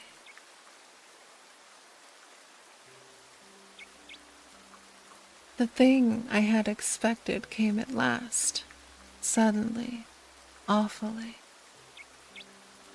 A vast flare of dazzling light, a streaming burst of white flame across the dark void. For an indefinite while, it soared outward, a gigantic mushroom of fire. It ceased to grow. Then, as time went by, it began to sink backward, slowly. I saw now that it came from a huge glowing spot near the center of the dark sun. Mighty flames still soared outward from this, yet, spite of its size, the grave of the star was no more than the shining of Jupiter upon the face of an ocean, when compared with the inconceivable mass of the dead sun. I may remark here once more that no words will ever convey to the imagination the enormous bulk of the two central suns. And when we come back, we will begin the Dark Nebula, chapter 22. But for now, my dears, I want to wish you a very good night and the sweetest of dreams, no matter where you are in the world. Thank you for spending your time here with me tonight for a little. And don't forget, as we like to say here, Oyasumi or Oyasumira. Please feel free to type that into the chat if you are still awake, which you shouldn't be. You should be sleeping. You should be eepy.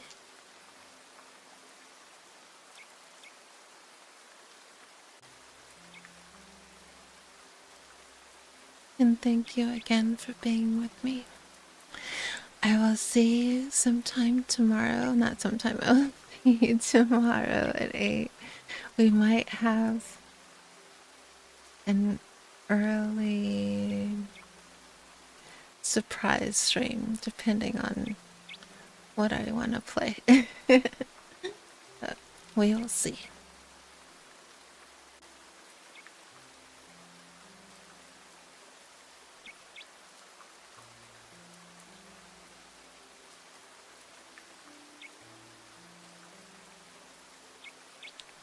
Good night.